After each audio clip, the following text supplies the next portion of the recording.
예, 안녕하세요. 오늘은 엔드노트 21 활용 관련된 정기교육 시간이고요. 저는 해당 교육을 담당하고 있는 가톨릭대학교 성희규정 도서관의 이승재 사서입니다. 반갑습니다.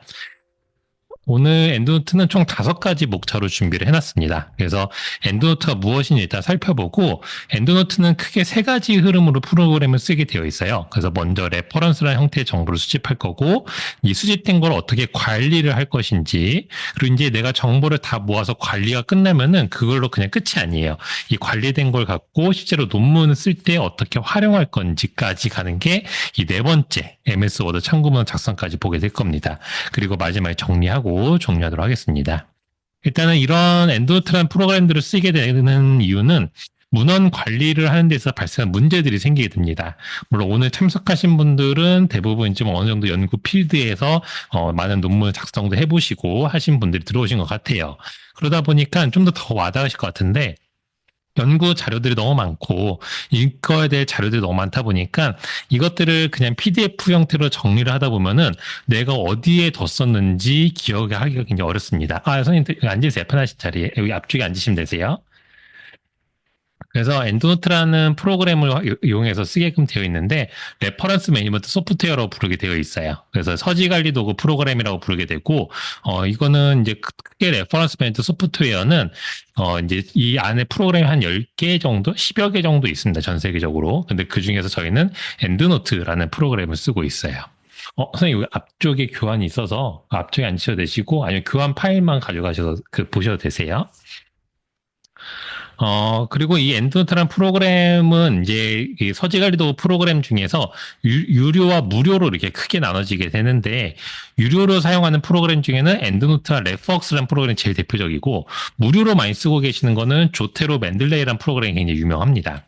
그럼 이렇게 프로그램들을 이제 구분을 하고 있는데, 이 중에서 엔드노트만 저희가 구독을 해서 배포를 하고 교육을 하는 이유는 아래쪽의 기능들이 굉장히 파워풀하게 잘 되어 있어요. 그래서 수집과 관리 공유, 그다음에 인용 작성, 이 기능들을 대부분 서지관리 도구 프로그램이 다 갖고 있는데, 이 중에서 유료의 엔드노트는 일단 다양한 온라인 데이터베이스의 정보를 수집하기 굉장히 잘 되어 있고, 이따 보시 파인드 프로젝트가 굉장히 파워풀하게 잘 되어 있습니다. 그리고 학술지마다 아웃풋 스타일 설정이라는 게 굉장히 편리하게 이용할 수 있게끔 되어 있으세요. 그래서 이제 많은 분들이 여쭤보시는 게, 서지관리 도구 프로그램이 한 10여 개 정도 되니까 그럼 그 중에 어떤 걸 골라서 쓰면 좋습니까? 라고 하는데, 저희가 이제 계속 이제 써보고 테스트를 해보는 결과, 생의학, 보건, 간호학 파트에서는 엔드노트만한 프로그램이 없습니다. 아무래도 유료이다 보니까 더 기능도 좋고, 그 중에서도 안정성도 좋고, 그 다음에 호환성도 좋고, 이 모든 면에서 다 가장 우수한 면을 갖고 있기 때문에 이 프로그램을 쓰고 있다라고 보시면 될 것 같아요. 자, 그러면 엔드노트 프로그램은 오늘 교육 전에 다 설치를 하셔야 됩니다라고 안내를 드렸고요. 엔드노트 프로그램은 그냥 MS 워드랑 똑같아요. 그래서 그냥 사용하는 PC마다 다 설치를 해두시면 됩니다. 뭐 노트북, 내가 연구하는 연구실에 뭐 데스크탑 PC가 있다 이러면은 그 내가 쓰는 PC마다 미리 다 설치를 해두시면은 내가 자리를 옮기면서도 엔드노트 작업을 할 수 있게끔 되어 있으세요.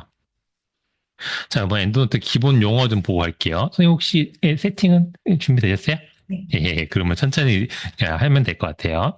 자, 먼저 레퍼런스, 사이테이션, 비블리오그래피라는 용어는 문헌의 요약 정보를 의미하게 됩니다. 그래서 저자명, 제목, 수록 정보, 초록 등을 의미를 해요. 그래서 우리가 보통은 이 아티클의 하단에는 레퍼런스 목록을 떠올리시면 될 것 같아요. 그래서 요거를 보면은 이러한 내용을 논문에 담고 있구나라는 걸 알 수 있습니다. 그래서 이런 엔드노트 프로그램들은 기본적으로, 그러니까 서지관리 도구 프로그램은 기본적으로 PDF 파일을 먼저 수집하는 프로그램은 1도 없어요. 아예 없습니다. 그러니까 먼저 수집하는 거는 레퍼런스 정보를 수집을 하는 거예요. 그렇게 수집을 하고, 그 다음에 그 중에서 내가 보고자 하는 원문이 있으면은 파일을 붙여오는 형태로 쓰는 프로그램이라고 보시면 될 것 같아요.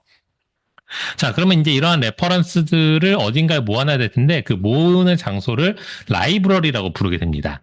그래서 엔드노트 라이브러리라고 하게 되면은 레퍼런스가 모여있는 어떤 저장된 장소라고 보시면 될 것 같아요. 그래서 이거는 특이하게 이제 어떤 정보들이 저장이 된다고 하면 우리가 뭐 워드나 엑셀에 이렇게 하나만 문서가 찾은 다음에 그 파일 하나로 저장이 되잖아요. 근데 이 엔드노트 라이브러리는 특이하게 이렇게 파일 하나랑 폴더가 같이 있을 거예요. 이따가 보시면은. 그래서 좀 저장 방식이 일반 프로그램과 좀 다르다라는 거 기억해 주시면 될 것 같아요. 아프 스타일은 저널마다의 인용 정보 표기 양식이 서로 다르게 되어 있는데 요거를 한 번에 일관성 있게 바꿔주는 파일이라고 보면 되겠습니다.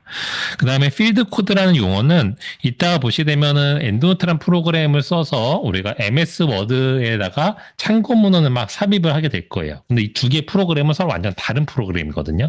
만든 회사도 아예 달라요. 달라요. 그래서 원래 서로 인식은 이제 하기가 어렵겠죠. 근데 이제 서로 간의 정보를 이렇게 넣고 빼고 할 수 있게끔 공유를 하다 보니까 그거가 연동이 됐다라고 저희가 이제 표현을 많이 하는데 이게 정보가 연동이 되어 있을 때 어떤 매크로가 껴있다. 그러니까 어떤 정보가 연동돼 있는 매크로가 있습니다. 이렇게 보여줄 거예요. 필드 코드라는 형태로. 그리고 또 이따 뒤에서 보시면은, 아, 요게 필드 코드였구나라고 이제 바로 보이실 거예요. 그래서 이런 용어들이 있다라는 것만 이제 한번 체크를 해두고 가시면 될 것 같습니다. 다음 교환의 다음 페이지에 보시게 되면 바로 이 화면이 나올 텐데 이 화면이 이제 앞으로 엔드노트 쓰시게 되면은 계속 꾸준히 보시는 화면이에요. 그러니까 이제 한 번에 써보신 분들은 아마 이 화면이 익숙해지 있을 텐데 이 화면은 굉장히 복잡해 보일 수도 있지만 크게 3열로 구성이 되어 있다고 보시면 됩니다. 그러니까 가장 좌측에 있는 그룹 패널이 있어요. 그룹 패널은 내가 레퍼런스를 몇 개 모았는지 건수를 표기해 줍니다. 몇 건 있습니다. 그래서 가장 위쪽에 all references 44개 이렇게 44개가 들어가 있어요. 그러면은 그 44개가 무엇인지 이제 리스트를 보고 있잖아요. 그럼 그 리스트가 가운데 있는 레퍼런스 리스트에서 볼 수 있어요. 그래서 44개 리스트를 스크롤을 위아래로 올렸다 내렸다 하면서 쭉 볼 수 있습니다. 그러면 이런 리스트 중에서 하나를 딱 선택을 해요. 그래서 지금 여기 있는 것처럼 회색 음영이 쳐져 있는 하나를 선택을 하게 되면은 가장 우측에 있는 썸머리 탭에서 그 상세 정보들을 볼 수 있어요. 아, 이 리스트에 있는 정보의 타이틀부터 초록 정보까지 다 보이게 됩니다. 그래서 이런 식으로 왼쪽에서 오른쪽으로 이렇게 확장해 가면서 볼 수 있는 디스플레이로 되어 있다라고 보면 될 것 같아요. 자, 그러면 이렇게 이제 엔드노트가 대략적으로 설명을 드렸고, 실제로 라이브러리 생성을 해보면서 한번 진행을 해보도록 할게요. 엔드노트 프로그램을 실행하신 다음에 상단의 파일 메뉴에서 New를 선택하셔도 되시고 또는 프로그램 실행하자마자 제일 먼저 넣는 Create a New 라이브러리를 하셔도 되세요. 그래서 이 작업을 한번 같이 해보도록 할게요. 자, 일단은 선생님들 PC에 설치된 엔드노트 프로그램을 실행을 해주시면 될 것 같아요. 노트북에 혹시 설치하셨어요? 예, 그러시면은 바탕화면에 아이콘이 있을 수도 있고요. 없으면은 여기 윈도우 시작 버튼 들어가시면은 이제 설치된 프로그램에 엔드노트가 이제 보이실 거예요. 오늘 설치하셨으면은 위쪽에 있겠죠.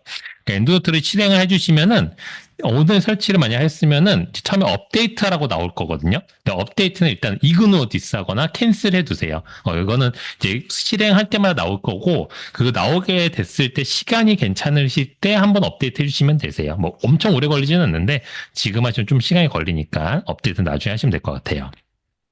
자, 이 상태에서 파일의 New를 누르셔도 되시고 또는 여기 메인 화면에 보이시는 Create a New Library 두 번째 아이콘을 클릭하셔도 됩니다. 저는 Create a New Library 클릭해 볼게요. 자, 이렇게 Create a New Library 하게 되면은 파일 저장 위치와 이름을 지정하라고 합니다. 저는 일단 오늘은 바탕화면에 저장할 건데 나중에 이제 하시게 되면은 내가 어떤 논문 자료를 모아놓는 폴더에다가 넣어놓으시면 되겠죠. 그 다음에 파일 이름의 기본은 myendnotelibrary.enl로 되어 있는데 이 이름은 쓰지 마세요. 왜냐면 우리가 워드도 만들면은 문서 1, 문서 2 이렇게 만들어지잖아요. 근데 그 이름을 쓰어서 저장을 하면은 이 워드 파일에 뭐가 있었는지 알 수가 없으니까. 그러니까 항상 이런 디폴트 네임을 쓰지 마시고 나만의 이름 체계를 만드셔야 되세요. 그러니까 선생님도 지금 만드시는 나만의 체계가 있으시긴 할 텐데 뭐 그거가 어떤 게 더 좋은지는 한 번씩 쓰시면서 찾아보시면 되고 저는 이제 뭐 예를 들어서 대부분 뭐 이 파일을 생성한 일자와 함께 제가 뭐 하고 있는 프로젝트명을 쓰는 경우들이 많아요. 그래서 저는 오늘 교육 시간이니까 정기 교육이라는 이름으로 일단 만들어 보도록 할게요. 자, 이렇게 이름을 지정했으면 저장 버튼을 누르시게 되면은 하나 창이 열리면서 이렇게 엔드노트 라이브러리, 비어있는 엔드노트 라이브러리가 생성이 됩니다. 이게 엔도트 라이브러리를 만든 거예요. 근데 지금 저희가 여기까지 한 작업은 MS 워드에서 새 문서 하나 만들었다고 생각하시면 됩니다. 그냥 워드에서 새 문서 하나 만들어서 이제 작업을 시작할 거다라고 보시면 될 것 같아요. 그 교환해 보시게 되면은 이렇게 라이브러리를 만들게 되면은 하나의 라이브러리의 파일 이름.enl 형식과 함께 동일한 이름의 .데이터 폴더가 자동으로 생성된다라고 이렇게 되어 있습니다. 그래서 지금 아래쪽에 그림 보이시는 것처럼 파일 하나와 폴더가 동시에 만들어졌어요. 한번 볼까요? 저도 아까 바탕화면을 만들었거든요. 바탕화면을 만들었으니까 보게 되면은 이렇게 정기 교육이라는 이름의 .enl 파일 하나랑 저는 안 만들었는데 폴더가 그냥 자동으로 이렇게 만들어져요. 그래서 엔도노트는 특이하게 파일과 폴더가 동시에 만들어지는 이런 프로그램입니다. 그래서 내가 지정 장소 딱 찍어놓은 데에 두 개가 동시에 만들어지기 때문에 항상 이렇게 두 개가 같이 생길 거예요. 하나만 생기는 경우는 절대 없어요. 그 다음에 그래서 이 두 개가 생기기 때문에 내가 아까 전에 다른 장소로 옮기면서도 또 작업을 하실 수도 있고 내가 이걸 백업을 한다거나 또는 다른 연구자들한테 이걸 전달도 할 수도 있잖아요. 그럴 일이 생기실 때는 이 두 개를 항상 압축을 해주셔야 되세요. 이걸 압축을 같이 해서 보내셔야지 이 둘 중에 하나만 보낸다. 뭐 파일만 보내거나 폴더만 보낸다. 여는 쪽에서 오류가 발생을 합니다. 못 열어요. 그렇게 되기 때문에 압축을 해서 하나로 만든 다음에 뭐 이메일로 보내시든 뭐 클라우드상에 공유를 하시든지 그렇게 하시고 그러면 내가 이제 저 압축된 걸 받았다. 그러면은 그 압축 파일을 받아서 압축을 풀고 그다음에 실행을 해주시면 되세요. 자, 그렇게만 진행해 주시면 되시고, 딱 한 가지 더 주의하셔야 될 거는, 요 라이브러리 같은 경우는 이 클라우드에서 실행을 했을 때 오류가 발생할 수 있습니다. 이게 무슨 뜻이냐면은, 선생님도 요새 거의 연구물들이 많아지기 때문에 내 컴퓨터, 노트북에만 저장은 하진 않아요. 대부분은 뭐 구글 클라우드라던가 원드라이브라던가 드랍박스 이런 형태의 클라우드 서비스를 다들 쓰고 계시고, 굉장히 좋아요. 왜냐면은 이제 큰 회사들, 그러니까 쉽게 뭐 사라지지 않는 기업들의 클라우드 서비스를 쓴다는 거는 내 연구 저작물들을 굉장히 안전하게 오랫동안 장기간 보관할 수 있게 됩니다. 쉽게 보면 뭐 노트북 같은 경우나 데스크탑도 오래 보관할 수 있을 것 같지만 어쨌든 물리적인 충격이 있거나 물리적인 파손이 있으면 거기는 또 망가질 수밖에 없거든요. 클라우드는 굉장히 안전한 저장소가 되겠죠. 근데 이게 엔도트 라이브러리가 특이하게 파일과 폴더로 구성이 돼 있다 보니까 이게 동시에 두 개로 움직여야 돼요. 그래서 일반 워드나 엑셀은 파일 하나로만 딱 움직이니까 문제가 없는데 엔도노트는 두 개로 움직이다 보니까 이게 클라우드상에 올라가서 실행을 해버리면은 좀 더디게 움직입니다. 그러면서 좀 오류가 발생을 해요. 대표적인 오류는 뭐냐면은 내가 정보를 수집을 했는데 그게 사라져 있어요. 안 들어오는 경우들이 있어요. 그래서 그리고 또 이제 나중에는 아예 그냥 실행을 했는데 오류 메시지가 막 나와요. 그러면은 대부분 클라우드상에서 실행하실 때가 제일 많으시거든요. 그래서 꼭 그거를 기억을 하시고 클라우드는 백업 용도로만 쓰시면 되십니다. 그래서 요새 가장 많이 저한테 이제 많이 오시는 경우들 어떤 경우냐면은 여기 한번 보여드리게 되면은 자, 요렇게 이제 내가 이런 폴더가 있어서 이 왼쪽에 이렇게 폴더 리스트들이 있잖아요. 그래서 여기다 이제 눌러서 저장을 하세요. 근데 여기 좀 작아서 잘 안 보일 수 있는데 여기가 원드라이브거든요. 그러니까 그 MS에서 그 제공하는 웹하드인데 여기에도 또 모양이 폴더 그림처럼 돼 있으니까 내 컴퓨터로 인식을 하시는 거예요. 그래서 그냥 자연스럽게 여기다 넣어놓으세요. 근데 나중에 알고 보니까 클라우드에 넣는 거 이런 식이 많으세요. 그래서 이런 거 잘 확인하시고 넣기만 해주시면 크게 문제는 없으실 거예요.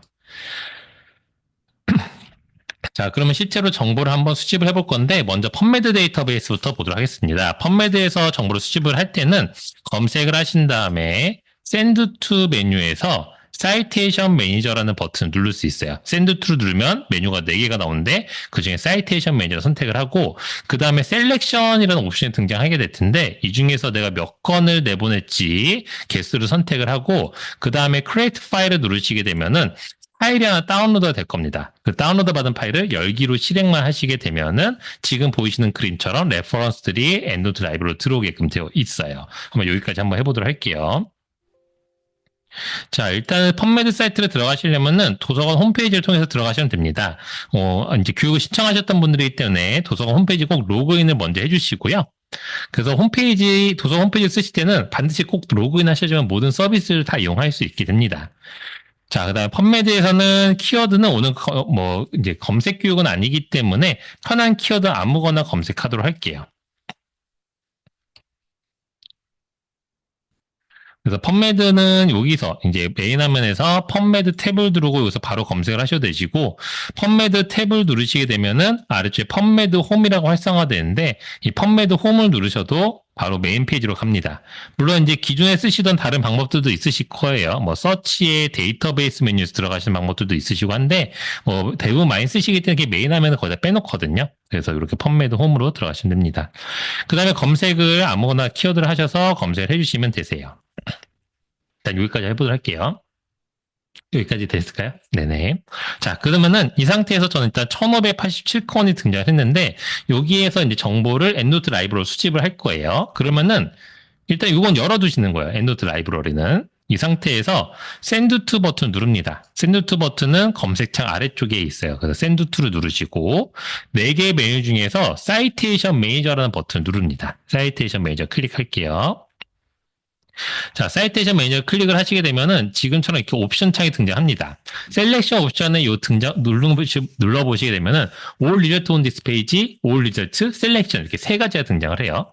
All Result on this page는 제가 키워드를 넣고 검색을 했잖아요. 그럼 검색을 하면 펀메드는 무조건 10건씩 한 페이지씩 보여줍니다. 한 페이지 10건씩. 그래서 All Result on this page는 당연히 지금 페이지에 10개만 내보내는 거예요.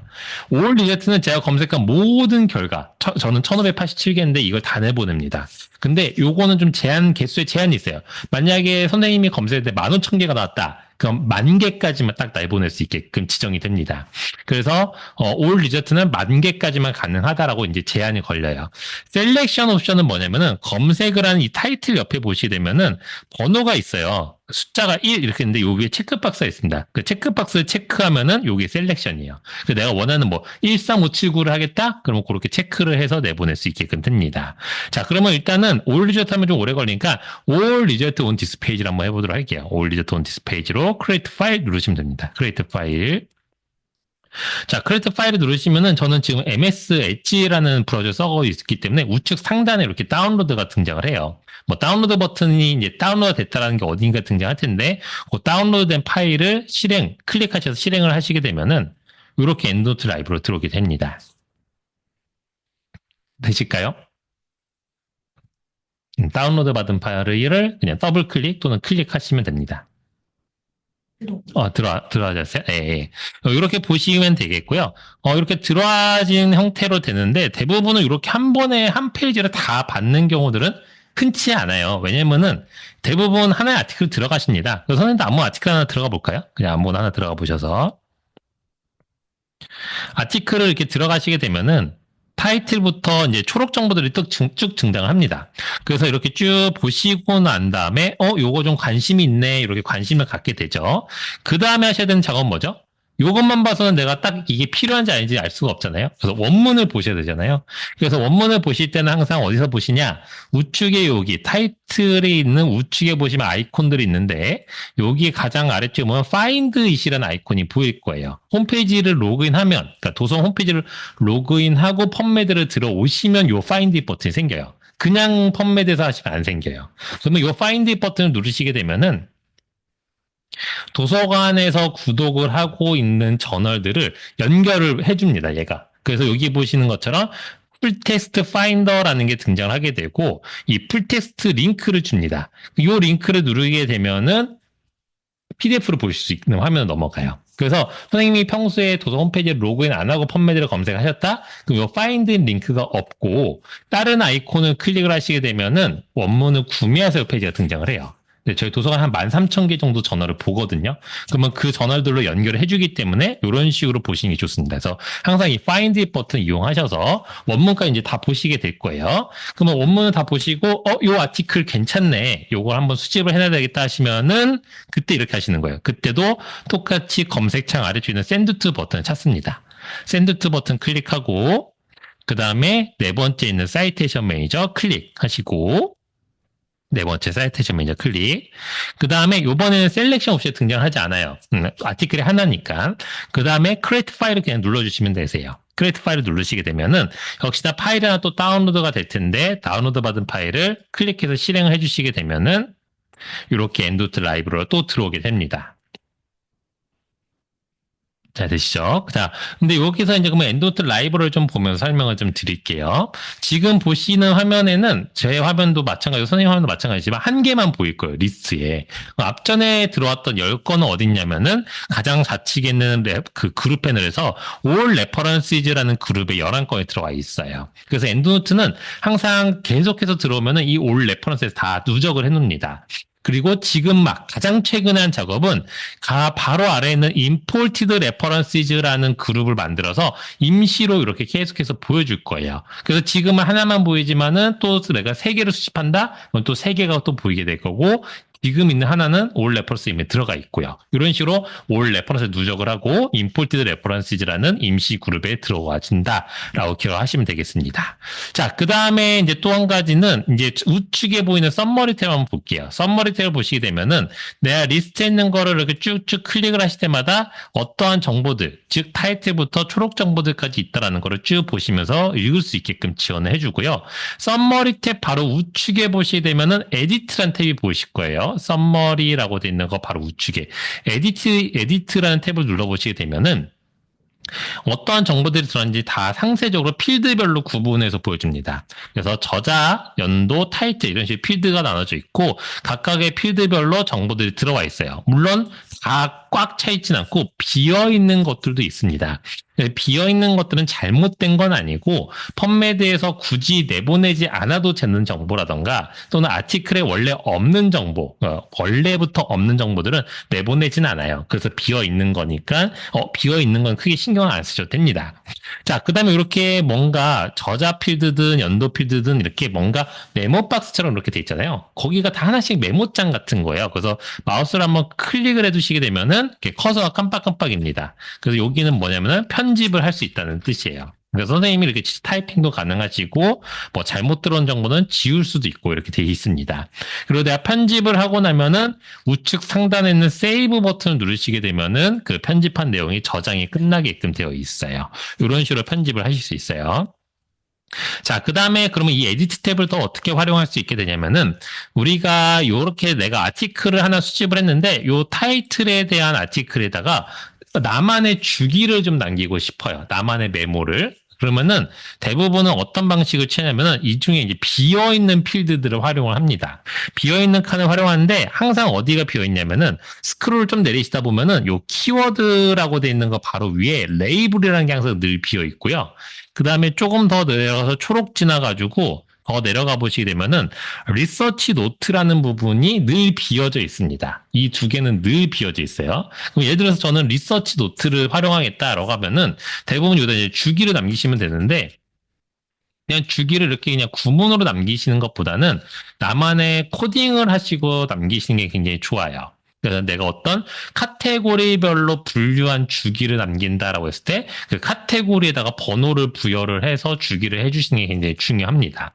그래서 어떻게든 뭐 주기를 남길 때 어떤 카테고리 형식으로 많이 남기게끔 되게 돼요. 그래서 이 논문의 제한점을 내가 여기다 정리를 해두고 싶어. 그러면 각각의 제한점은 내가 항상 03 태그를 쓸 거야. 이런 식으로 나만의 주기를 주는 거예요. 그 다음에 이런 식으로 주기를 남겨줍니다. 그 다음에 세이브를 하는 거죠. 자, 그 다음에 뭐 또 다른 아티클에 가서도 리서치 노트에다가 또 다른 주기를 남깁니다. 이런 식으로 각각의 주기를 뭐 이런 식으로 계속 이제 뭐 남기게 되겠죠. 자, 이렇게 이제 주기를 다 남기고 나면은 이제 어떤 걸 하고 싶게 되냐면은 이거를 이 리스트가 되어 있는 이 패널에서 보고 싶을 거예요. 왜냐하면 리스트에서 쭉 보면서 1번 주기들, 2번 주기들 이렇게 쭉 보고 싶을 때가 있잖아요. 그러면 그때는 이렇게 리스트에서 이렇게 지금 보시면 주기를 남긴 것들을 보시면 되는데 지금 선생님은 이 리서치 노트 필드가 안 보일 거예요. 이 리스트에서. 예, 요 열 항목이 없으실 거예요. 기본 형태이기 때문에. 요거는 이제 어떻게 디스플레이를 할 수 있게 되냐면은 요 상단에 있는 열 항목명, 어서, 이어, 타이틀 이런 항목명이 있잖아요. 이 중에 아무거나에서 마우스 오른쪽 클릭을 하시게 되면은 팝업 메뉴가 등장합니다. 그래서 엔드노트는 마우스 우클릭을 어느 영역에서 하느냐에 따라서 팝업 메뉴가 조금씩 달라요. 근데 이렇게 열 항목명에서 우클릭을 하시게 되면은 내가 표시하고 싶은 열의 항목명을 내가 체크해서 활성화시킬 수가 있습니다. 그래서 저 같은 경우는 이 아래쪽에 있는 리서치 노트라는 항목을 체크해서 활성화시켜 둔 거예요. 열의 항목은 여기 있는 걸 다 한 번에 모두 다 확장시킬 수는 없고요. 개수가 제한이 되어 있습니다. 그래서 계속 확장을 하다 보면 어느 순간 딱 이제 락이 걸리면서 다른 것들이 다 회색으로 바뀔 거예요. 그러면 내가 표시하고 싶은 것만 디스플레이 하고 불필요한 것들은 해제를 해두시면 됩니다. 그래서 이렇게 리서치 노트를 표시를 해두게 되면 이런 식으로 이제 주기가 남아요. 자, 근데 이제 주기가 이제 저는 남은 위치가 제일 우측에 있는데, 제일 우측에 있는 거 싫어. 난 제일 좌측으로 왔으면 좋겠어. 라고 할 수도 있어요. 그럴 때는 그 열의 항목명을 꾹 클릭을 하시고, 드래그를 하세요. 이렇게 드래그를 하셔서 내가 가고 싶은 위치로 보내면은 이렇게 앞으로 뺄 수가 있습니다. 그래서 원하는 위치대로 왔다 갔다 시킬 수가 있어요. 자, 그 다음에 이제 지금 보시면 저도 뭐 3번, 1번, 2번 순으로 지금 정렬이 좀 이상해요. 그래서 저는 1, 2, 3번 순서, 그러니까 번호 순서대로 좀 정렬을 시켜놓고 싶습니다. 그럴 때는 열의 항목명 이름을 클릭을 해주시면 되세요. 아까는 우클릭을 했는데 왼쪽 좌클릭을 해주시게 되면은 이런 식으로 정렬이 딱 됩니다. 그래서 지금은 이제 어떤 식이냐면은 비어있는 게 없는 거라서 먼저 오고요. 네, 뭔가 메모가 있는 것부터 해서 이렇게 내린 차순 순으로 쭉 이렇게 나타나게 됩니다. 그래서 저자명도 알파벳 순으로 정렬돼요. A부터 Z 순으로 또는 Z부터 A 순으로 이런 식으로 되고 연도 같은 경우도 빠른 순서대로 느린 순서대로 이런 식으로 정렬이 됩니다. 그래서 주기도 이렇게 정리를 하면은 1번, 1번, 1번, 2번, 2번, 2번 이렇게 막 모이게 되겠죠. 이런 식으로 정리를 해서 보실 수 있게끔 되어 있으세요. 그래서 이런 식으로 좀 활용하시면 좋습니다.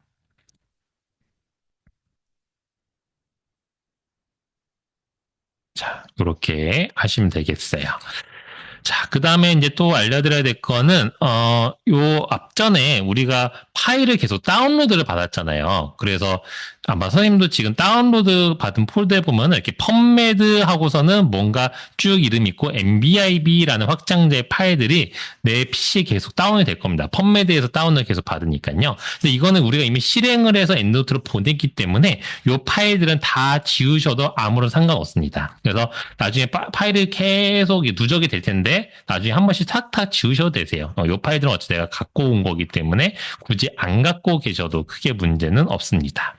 그다음에 아까 수집을 할 때 보면은 제가 여기서 한 번에 쫙 수집을 했는데 똑같은 걸 한 번 더 수집을 했어요. 근데 그런 거 아무런 문제 없어요. 똑같은 걸 두 번, 세 번 수집을 해도 상관없습니다. 어차피 이따가 뒤에 관리해서 볼 건데 중복된 건 다 제거할 수 있어요. 그래서 수집을 할 때는 내가 이거를 수집을 했었나 안 했었나를 딱 여기서 일일이 찾으실 필요 없어요. 그냥 막 수집하시는 거예요. 수집할 때는 괜찮다 보이는 건 그냥 계속 수집을 넣어두시면 되겠습니다. 자, 그런 식으로 이 라이브러리는 이렇게 좀 간단하게 확인을 할 수 있으실 것 같아요. 자, 그러면은 이제 우리가 펌매드에서 수집을 했기 때문에 이제 조금 더 확장을 해서 다른 데이터베이스도 보게 될 텐데 다른 데이터베이스들을 다 일일이 하려면은 시간이 굉장히 오래 걸려요. 그리고 선생님들도 내가 쓰는 데이터베이스에 있고 안 쓰는 DB가 있기 때문에 다 하실 필요는 없습니다. 그래서 제가 이용할 수 있는 데이터베이스별로 다 캡처를 해놨어요. 그래서 그 교환에다 다 넣어놨기 때문에 필요하실 때 그 교환은 파일과 자료지로 보시고 하시면 됩니다. 근데 일반적인 과정은 다 펌매드랑 유사해요. 예를 들어서 검색을 하시고 검색된 결과에서 내려받고자 하는 레퍼런스의 개수를 선택을 합니다. 그 다음에 익스폴트라는 형태의 이름, 그러니까 이름은 조금씩 DB마다 데이터베이스마다 조금씩 다른데 그 이름을 활용해서 파일을 내려받기를 실행한 다음에 아까처럼 펌매드션 파일을 실행을 해주세요. 그럼 자동으로 반입이 완료가 되도록 되어 있습니다. 자, 그러면 이제 각각의 데이터베이스 성격만 좀 설명을 드릴게요. 그러면 그 성격을 보시고, 나중에 이런 것도 써봐야 되겠다라고 생각을 하시면 되겠습니다. 그리고 지금부터 제가 설명드리는 모든 데이터베이스는 어디서 확인할 수 있냐면은, 도서관 홈페이지에 보시면은 상단 서치 메뉴 중에 데이터베이스라는 메뉴가 있어요. 서치의 데이터베이스 메뉴가 있고, 데이터베이스 메뉴로 들어가시게 되면은 여기에 각각의 모든 데이터베이스들이 알파벳 A부터 쭉 순서대로 알파벳 순서대로 나열이 되어 있습니다. 그래서 여기 데이터베이스 내용을 보시면은 이 데이터베이스가 어떤 거를 어떤 주제 파트를 다루고 있는지 또는 어떤 형태 유형의 자료들을 갖고 있는지를 다 보실 수 있어요. 그래서 그 중에서 선생님 파트, 그러니까 선생님이 전공하시는 파트에 어울리는 것들을 선택해서 보시면 되십니다.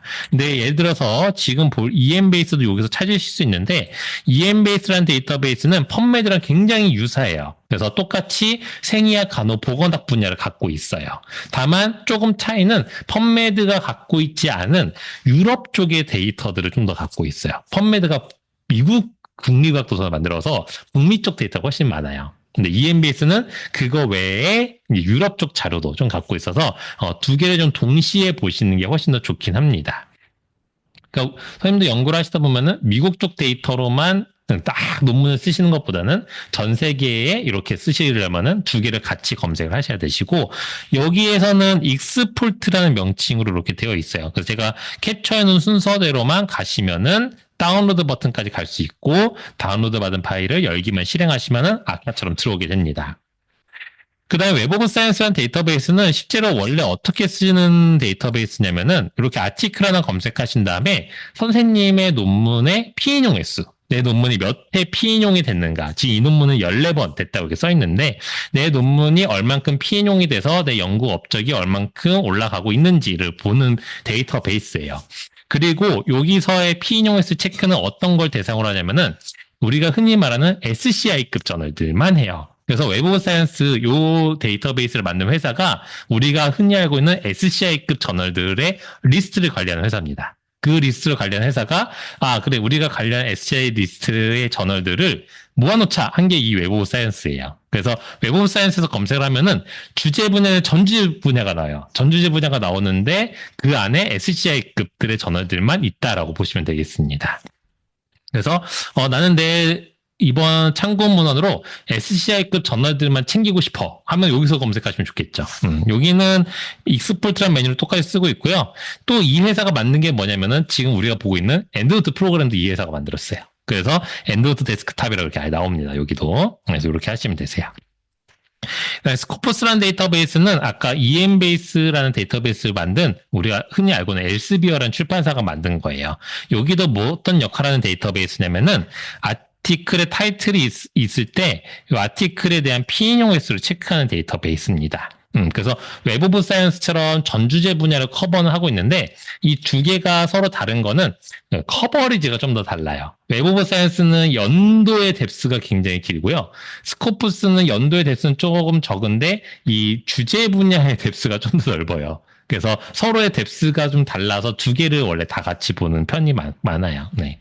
그리고 스코프스에 등재된 저널들도 굉장히 주요한 저널들이기 때문에 이걸로 챙기셔도 굉장히 좋습니다.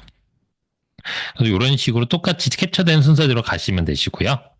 그다음에 C날은 오늘 들어오신 선생님들 중에 간호학 파트 선생님들이 계세요. 이건 간호학 파트만 보시면 됩니다.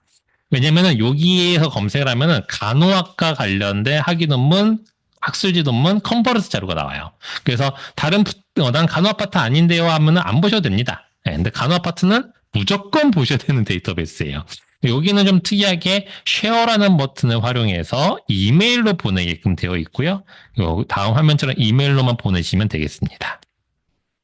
네, 코크란 라이브러리는 우리가 실제로 임상시험 관련된 자료들, 예를 들어서 RCT 문헌 같은 경우, 랜더마이즈 컨트롤 트라이얼이 된 것들을 여기다 이렇게 모아놔요. 트라이얼스라는 곳에다가.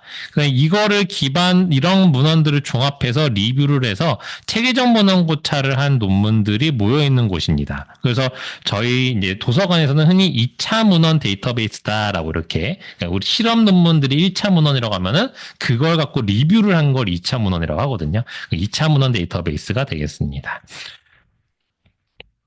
네, 리스는 한번 같이 해보도록 할게요. 지금 그림에 보이는 것좀 똑같이 진행을 할 거고 한번 해보도록 하겠습니다. 리스는 어디서 보실 수 있냐면은 아까 서치의 데이터베이스 메뉴 들어올 수 있다고 말씀드렸죠. 그래서 도서 홈페이지에 서치의 데이터베이스 메뉴 들어오시고 여기서 국내 DB를 주제를 국내 DB로 클릭을 하셔도 되시고 또는 리스니까 R 쪽으로 시작을 하시는 걸로 들어가셔도 되세요. 또는 검색을 하셔도 되십니다. 저는 R자 선택을 해서 RISS라고 되어 있는 리스를 클릭을 하도록 할게요. 리스를 클릭하겠습니다. 자, 리스는 이 캐리스, 한국교육학술정보원에서 운영을 하고 있고요. 여기도 전 주제 분야를 다루고 있습니다. 네, 리스를 소개를 드리는 이유는 여기가 국내 학위 논문 자료들이 다 모여져 있어요. 그러니까 우리 대학원도 마찬가지지만 대학원에서 석박사 논문이 나오게 되면은 도서관에서 그것들을 다 작업을 합니다. 도서관에도 당연히 자료를 정리를 해서 보관하고 있고 그 정리된 자료를 반드시 국립중앙도서관과 이곳 캐리스와 국회도서관에 보내게 되어 있어요. 이 세 군데 보냅니다. 그래서 이 캐리스에는 학위 논문들 다 정보들이 들어가 있어요. 물론 이제 원문을 공개를 동의한 것들만 볼 수 있고 원문 공개를 동의하지 않은 것들은 못 봐요. 그래서 국내 학위 논문 보기가 참 좋고 국내 학술지 논문도 전주제 분야를 다루고 있습니다. 국내 학술지 찾기도 참 좋아요. 그래서 여기서 무엇을 찾고 계세요에다가 내가 원하는 거를 아무거나 검색을 하시면 됩니다.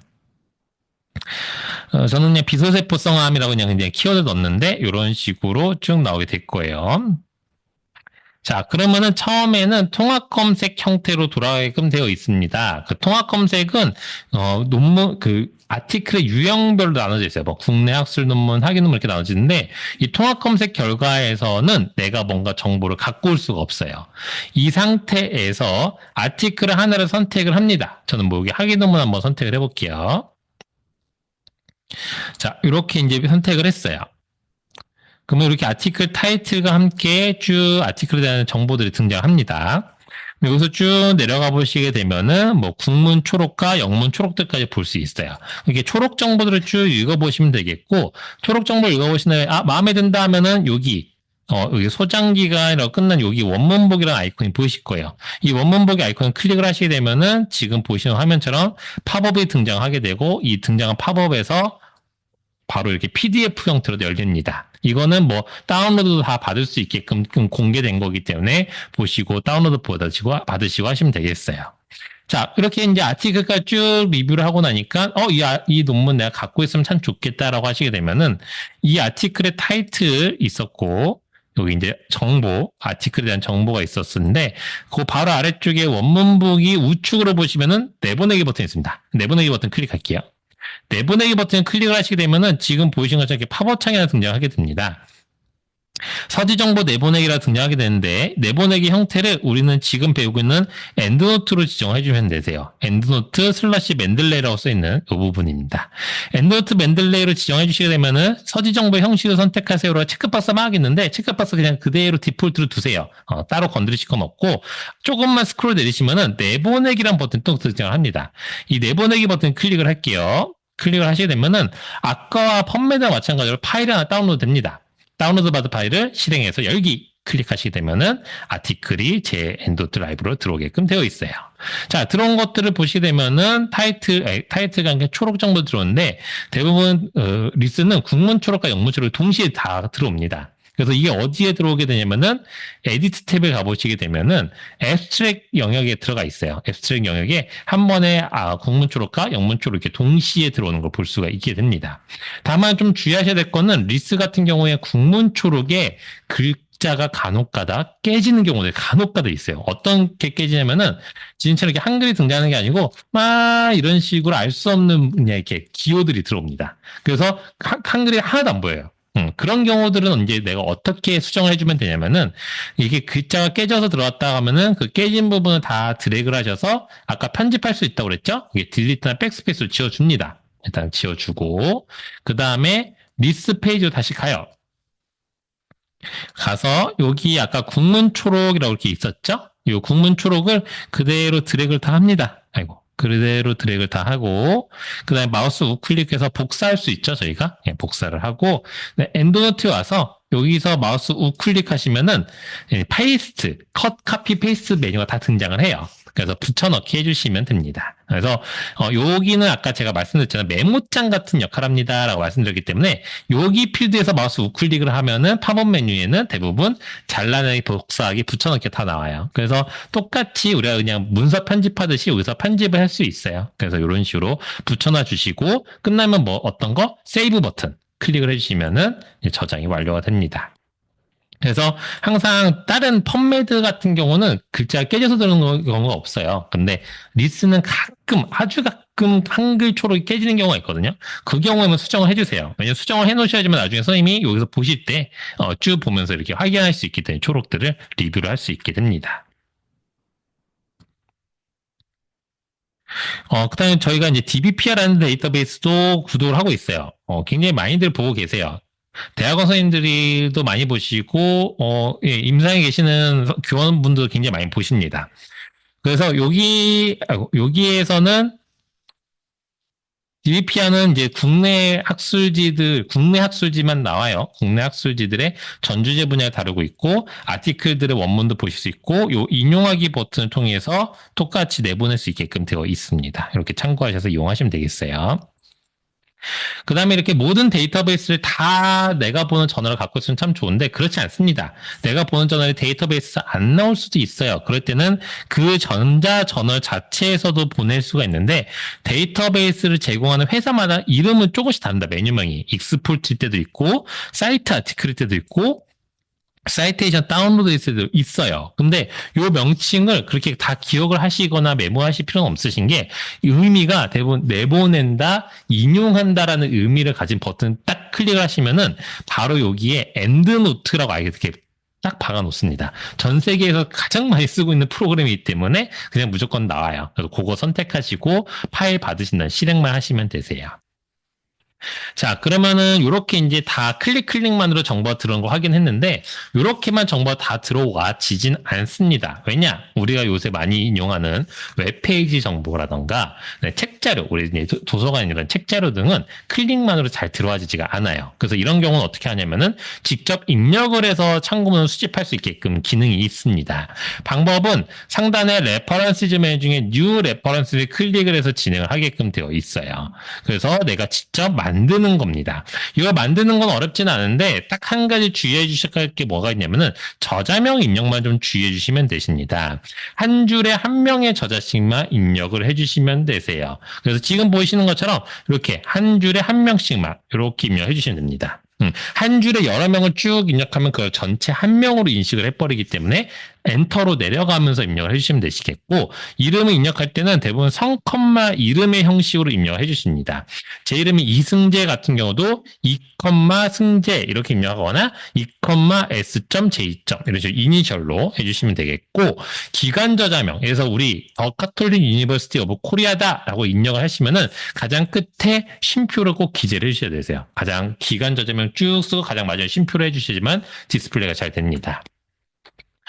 자, 그러면 이걸 이제 만들 때 아까 전에 보면은 막 저널 아티클도 필드가 굉장히 많았잖아요. 그러면 내가 여기를 어디까지 채워야 되지 이렇게 고민을 하시는데 다 채우시는 게 아니라 필요한 것만 채우면 돼요. 그럼 뭐가 필요한 걸까라고 하게 되면은 대부분 그걸 기준을 어디로 두시면 되냐면은 내가 투고하고자 하는 학술지의 투고 규정에서 최근 이런 정보를 입력하세요라고 써 있어요.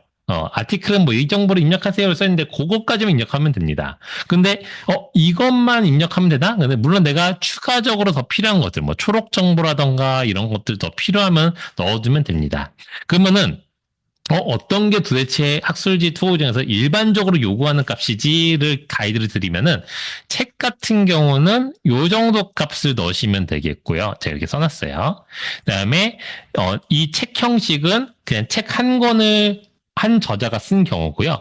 북 섹션 형식은 어떤 경우냐면은 책에 에디터가 있는 경우, 그러니까 챕터가 나눠져 있고 챕터마다 저자가 다 따로따로 있는 경우들은 하나의 대부분 챕터만 인용을 하거든요. 내가 예를 들어서 16챕터를 인용했다? 그러면 그 챕터별로 이런 정도의 정보를 기재를 해주시면 됩니다. 그래서 지금 우측에 보이시는 그 이렇게 된 입력된 값이 이게 챕터 저자 거, 그러니까 하나의 챕터를 입력한 예시예요. 이런 식으로 해주시면 되세요. 그러면은 이렇게만 제가 말로만 막 이렇게 하시면 됩니다라고 설명드리면 좀 어려우니까 웹페이지 넣는 걸 한번 보여드릴게요. 그러면 그거를 보시면서 하시면 좀 더 수월하실 겁니다. 제가 대부분 요새 선생님들 많이 쓰는 걸로 할게요. 통계청 사이트로 가겠습니다. 통계청 사이트, 통계청 이렇게 구글에 검색하면은 코시스 국가 통계 포털이라는 사이트가 있어요. 이런 걸 많이 쓰시죠, 이제. 그래서 내가 어떤 통계 자료를 국내 통계 자료가 필요하면 코시스 국가 통계 포털을 통해서 대부분 거기에 다 대부분 통계 자료 모이니까 여기서 많이 보시고 물론 각각의 조사 기관별의 사이트에 있으면은 글로 가시면 됩니다. 그다음에 해외 통계 사이트, 통계 데이터를 보시려면 어디서 보시느냐? 도서 홈페이지에 그 아까 데이터베이스, 서치의 데이터베이스 메뉴 가시면은 S로 시작하는 곳에 보시되면은 여기, 아이고, 좀 더 내려가네. 네. 스타티스타라는 이 사이트에 있어요. 좀 더 키워드릴게요. 여기. 스타티스타. 이게 전 세계 150개국 이상의 어떤 통계 데이터를 수록한 데이터베이스거든요. 여기 데이터베이스에서 통계 자료 또 수집할 수 있으세요. 뭐 대부분 대표적으로 이렇게 툴을 많이들 쓰고 계십니다. 그럼 아까 코시스 국가 통계 포털에서 제가 그냥 아무 통계 자료나 들어갈게요. 그냥 뭐 이렇게 지금 일단 주제별 통계로 해서 이 중에서 보건 그냥 들어가 보고 보건에서 건강검진 통계를 한번 가볼게요. 여기서 암검진을 들어가겠습니다. 그래서 그냥 시군구별 해가지고 있는 거 그냥 아무 정보 들어갈게요. 자, 이제 이렇게 들어가면은 잘 아시다시피 이렇게 어떤 테이블의 형태로 통계 자료들이 등장을 로딩이 됩니다. 근데 여기에 있는 자료를 내가 수집을 하려고 하고 싶어도 여기는 익스포트나 사이테이션 버튼을 찾을 수 없으실 거예요. 왜냐면 이 자체는 엔드노트로 내보낼 수 있는 정보를 따로 갖고 있지 않아서 상단에 아이콘들이 굉장히 많이는 있지만 여기서 어떠한 것도 엔드노트 내보내는 정보는 없어요.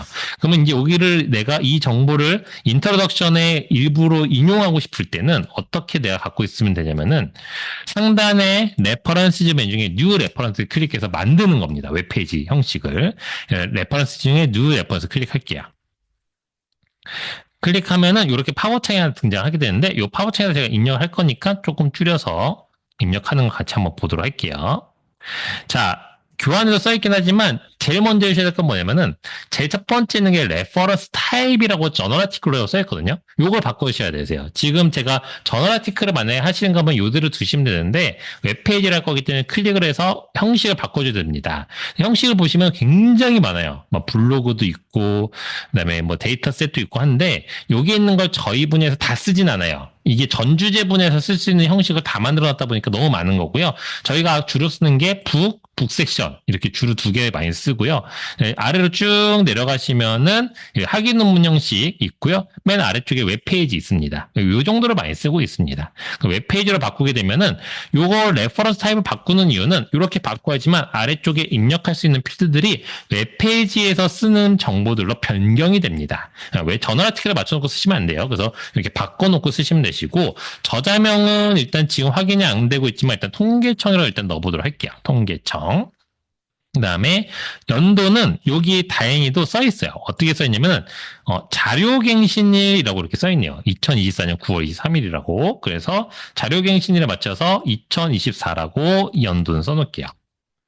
그 다음에 제목은 어떤 제목을 써야 되냐면 아까 암검진으로 들어왔으니까 암검진인가 이렇게 할 수도 있지만은 요게 제목이 여기 시군구별 이렇게 써 있는 거. 왜 그러냐면은 제가 나중에 이거를 어딘가의 논문에 인용을 넣게 되면은 통계청 2024 시군구별 이게 나올 거예요. 그러면은 다른 연구자들이 선생님의 논문을 보고서는 나도 이 통계자료 내용 보고 싶은데 하면은 구글에 뭐 치겠어요?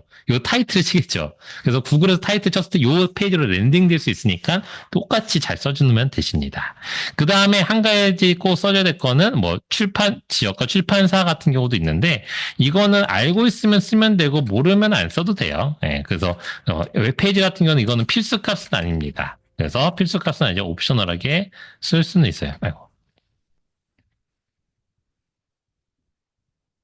그 다음에 중요한 거는 어세스 이어와 어세스 데이트는 꼭 쓰셔야 됩니다. 예.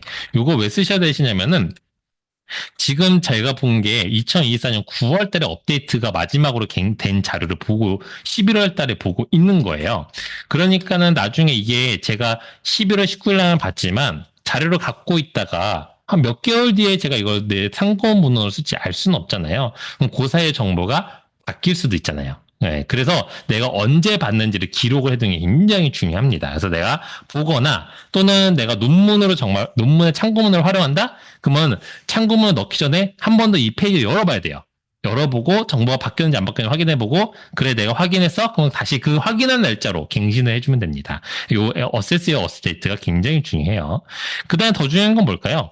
요 아래쪽에는 URL이 제일 중요하겠죠. 사실 이것만 잘 쓰면 됩니다. 그럼 URL을 이제 쓸 때 요 통계청 사이트 같은 경우는 여기 위에 거의 URL을 주소창에 있는 거 쓰시면 안 돼요. 주소창에 있는 거 쓰는 게 아니라 여기 테이블 위쪽에 보시게 되면은 주소 출처라는 아이콘이 하나 있거든요. 요걸 클릭해 보시면은 여기로 올 수 있는 주소를 줍니다. 요 주소를 그대로 복사하셔서 넣으시면 되세요. 이 상단에 있는 주소창은 굉장히 길고 늘어져 있거든요. 그래서 이걸로 쓰시는 게 아니라 여기 주소 출처에서 주는 걸로 URL 넣으시면 되십니다. 그리고 지금 보니까는 요거는 국민건강보험공단에서 제공을 했대요. 그래서 여기 보니까 국민건강보험공단으로 바꿔줘야 되겠네요. 자, 이런 식으로 이제 다 정리를 했어요. 그 다음에 세이브를 합니다. 세이브를 하고 이 창을 이제 다 작성이 됐으니까 닫아보게 되면은 제 엔드노트 라이브로 가게 되면은 이렇게 시군구별 성별 안검지 이렇게 들어왔어요.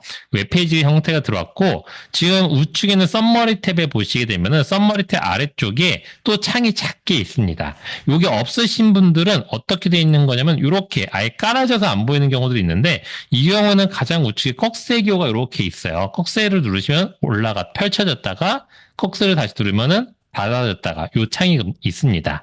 열어보게 되면은 이렇게 인용 형태로 나오게 되는데 이게 뭐냐면은 지금 요 참고 문헌을 논문에 인용하면은 이런 식으로 표현할 수 있습니다라는 예시를 보여주는 창이에요.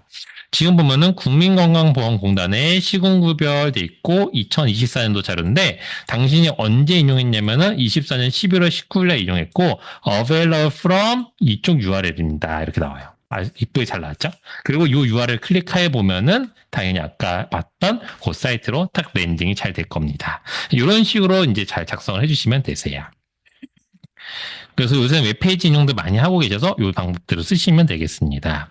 자, 그 다음에 아까 뭐 펀메드부터 해서 다양한 데이터베이스 설명드렸는데 구글을 제가 설명을 안 드렸어요. 왜냐? 구글을 뒤에 설명드리는 이유는 구글은 구글 학술 검색에서 많이들 쓰고 계세요. 그래서 요새 선생님들한테 어떤 데이터베이스에서 검색하십니까? 라고 하면은 펀메드라고 말하시는 분은 제가 거의 5% 정도밖에 안 되는 것 같아요. 대부분은 구글이요라고 먼저 하세요. 당연히 구글 먼저 쓰시죠. 전주제 분야 나오고 빨리 나오고 하니까. 근데 구글에서 나오는 아티클은 좀 주의하셔야 될 게 뭐가 있냐면은 구글은 일단 아티클의 형태만 띄고 있으면 다 긁어와서 모아와요. 그러다 보니까 이 아티클이 신뢰도가 좋은지, 이 저널이 뭐 임팩트 팩터가 좋은 건지, 아까처럼 뭐 SCI급인지는 아예 관심 1도 없습니다. 그래서 신뢰도가 낮고 리뷰도 잘 안 된 저널도 다 긁어와요.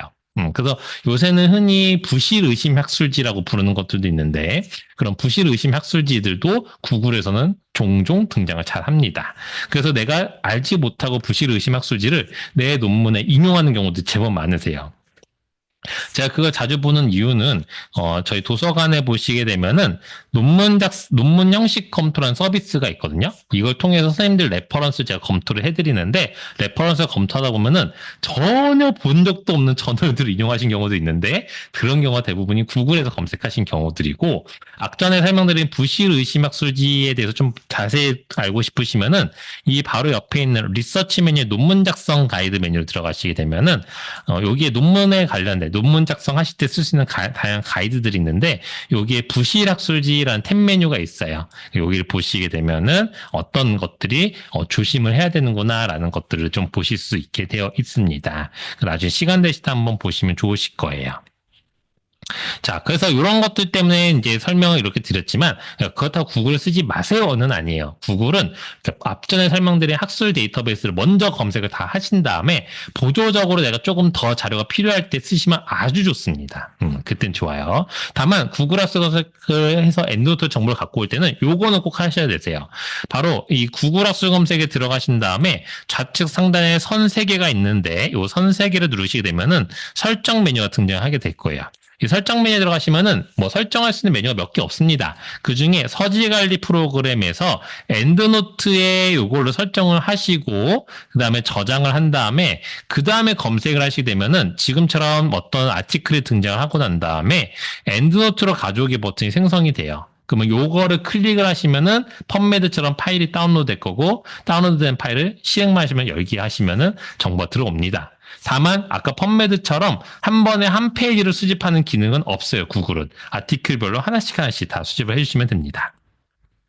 다음 페이지는 참고만 하시면 되겠고 그 다음에 여기도 참고만 하시면 되는데 요거 왜 넣어놨냐면은 지금 선생님 엔드노트 설치하셨잖아요. 그럼 나중에 이제 크롬 같은 거 실행하시면 갑자기 크롬 우측 상단에 엔드노트 클릭 요거 실행하실 거예요 라고 자꾸만 팝업이 뜰 때가 있어요. 뭐 이거 확장 추가하겠습니까? 막 계속 물어봐요. 그러면은 아니요 해도 괜찮아요. 간혹가다 이거 왜 넣느냐면은 엔드노트 머시기 이렇게 등장하니까 이거를 아니요 하면 내가 엔드노트 프로그램에 오류가 생기나 못 쓰나 이렇게 생각하시는 경우가 있는데 요거는 그냥 플러스 알파 프로그램이라서 안 쓰셔도 상관없습니다. 저도 잘 안 써요. 근데 써고 싶으시면 써봤다가 뭐 지우셔도 되는 거니까 이렇게 추가하지 않아도 엔드노트 사용이 지장이 없다라고 제가 메모해놨으니까 참고해서 쓰시면 되겠습니다.